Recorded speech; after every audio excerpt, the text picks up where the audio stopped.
If the South Australian cops had found Gus on that second property, it would have had a few major implications. Firstly, it would show clear signs of an elaborate deception, and quite a sly deception at that.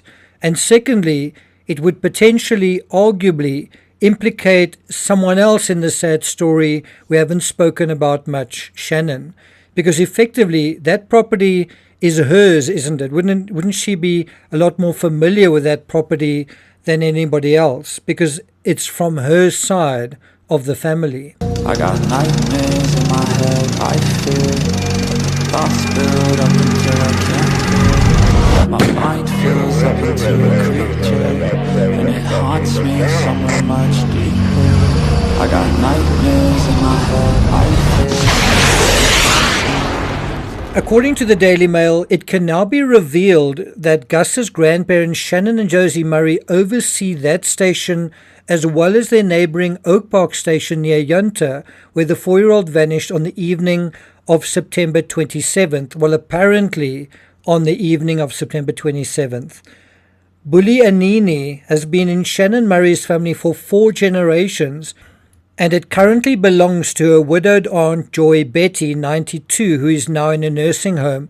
And you've got to imagine that its status is currently under definite scrutiny, certainly from her aunt. Her aunt would probably be looking at these developments very carefully, because you can imagine if one of Gus's grandparents is responsible, is Joy going to want to bequeath her estate to either her family members? And if it's one particular person, right, is she going to want to give this property to that particular person?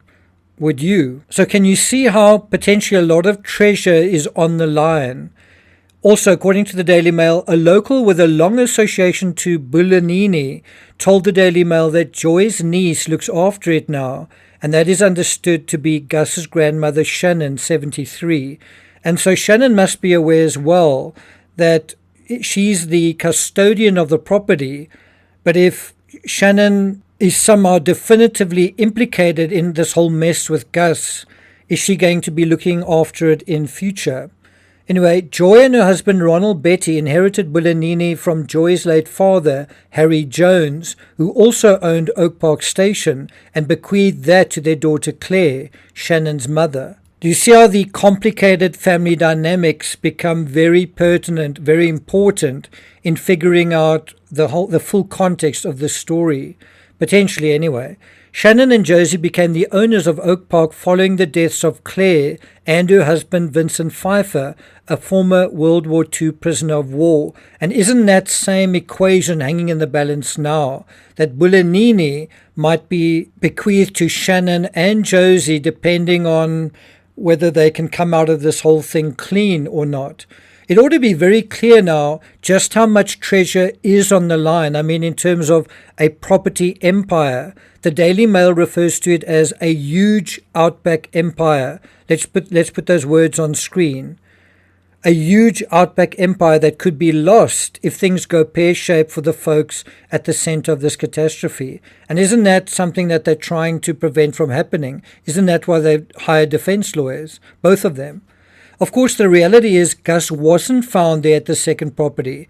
But what's clearly a question mark surrounding this entire case is when the cops found out about this property. Searching this property 5 months later suggests they've only just learned about the property. It kind of makes me think of the wine cellar in the Ramsey case. It's something that's been there all along, but we just didn't know about it. Well, was that by accident or by design? And that possibly indicates someone may have withheld information about this particular property. According to the Daily Mail, police searching for missing toddler Gus Lamont moved the hunt to a second Outback station last week. This is kind of in the middle of February, as new details emerged about the vast landholding of his family and the disturbing events that previously unfolded there.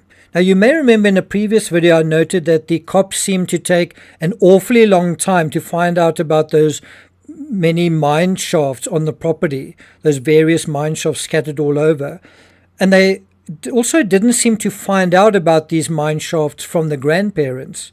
What was that all about? While the same appears to be the case with the second property, the Daily Mail provides some fascinating backstory on Gus's, I think it's his great aunt.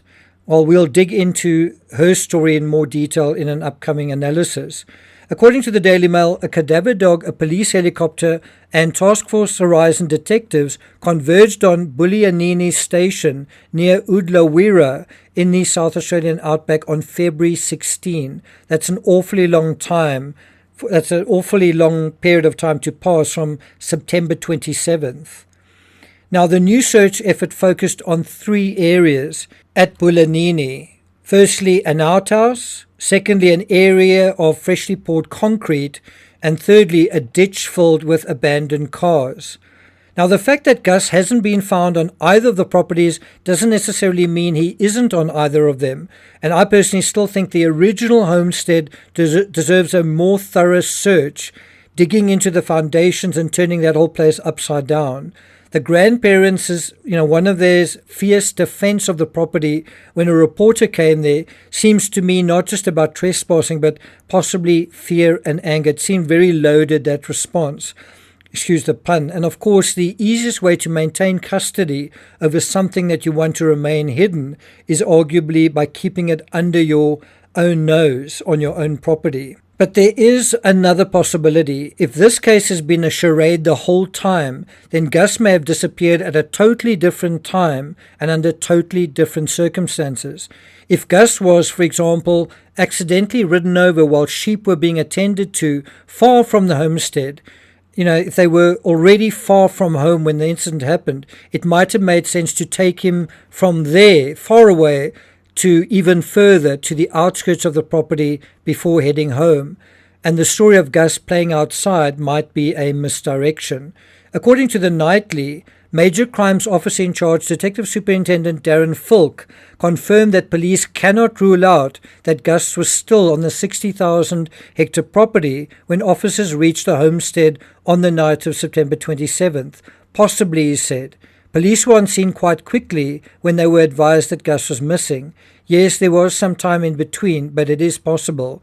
And this is the crucial part. He says, we are still working on that original timeline. The timeline put forward is now under intense scrutiny, and maybe now is the time to question the credibility, the veracity, the authenticity, the reliability of that original timeline. Maybe that original timeline, that original narrative has been a deception all this time. Anyway, I'm not going to take it further than that. Thank you for listening, and I'll see you guys next time.